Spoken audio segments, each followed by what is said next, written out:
வணக்கம். இனியவை கூறல் அதிகாரத்தில் இன்று அடுத்த குறளை நாம் காணலாம். 9வது குறள். நமக்கு எல்லாருக்குமே இப்போ தெரியும், இன்சொற்கள் கூறுவதனால் என்னென்ன பயன்கள் அப்படின்னு தெரியும். நமக்கு பிறரிடத்தில் நல்ல மதிப்பும் மரியாதையும் கூடுகிறது. உண்மைதானே? அப்போ மதிப்பும் மரியாதையும் கூடும் பொழுது நம்முடைய பண்பு உயருகிறது. எல்லோராலும் நாம் மதிக்கப்படுவோம்.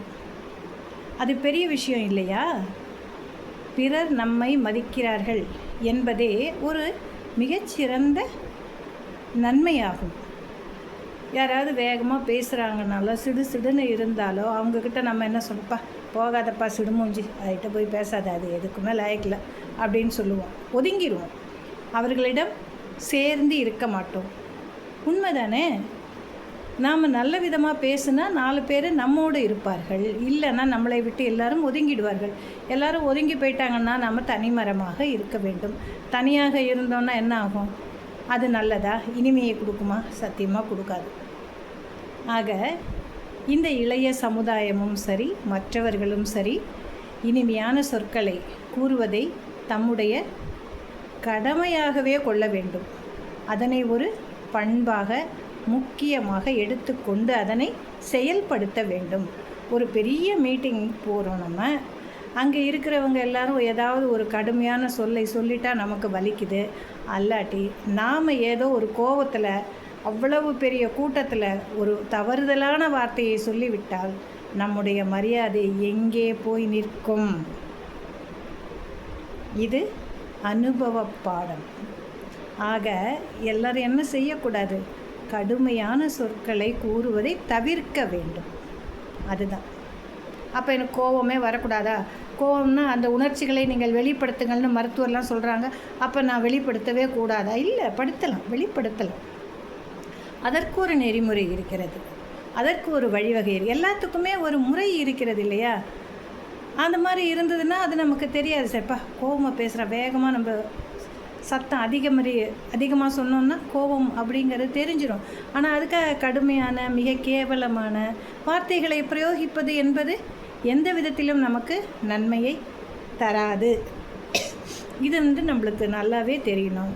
ஆக வரக்கூடிய இந்த சமுதாயத்திற்காக தான் இவ்வளவும் நாங்கள் சொல்கிறோம். இப்போ நான்லாம் சாதாரணமாகவே அப்படி தான் பேசுவோம், கோபம் வந்தால் பேசுவேன் தான், அதை மாற்றவே முடியாது. ஆனால் அந்த நேரத்துலேயும் எப்படி பேசலாம் அப்படின்னு ஒன்று இருக்கு இல்லையா? அதைத்தான் சொல்கிறாங்க இங்கே. இப்போது வள்ளுவனார் என்ன சொல்கிறாருன்னு பார்ப்போமா? இன்சொல் நீதி இன்றல் காண்பான் எவன் கொல்லோ வன்சொல் வழங்குவது.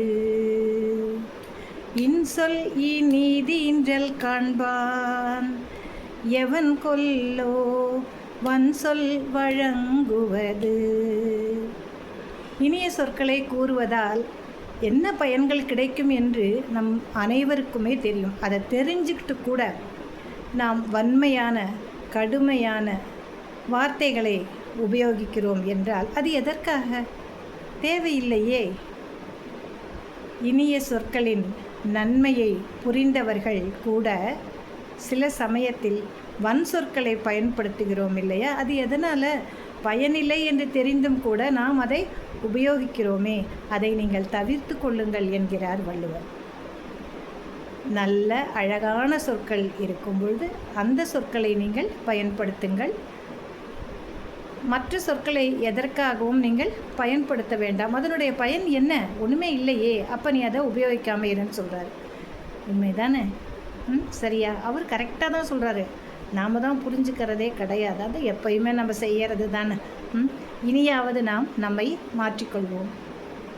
நன்றி. நாளை அடுத்த குறளில் பார்ப்போம்.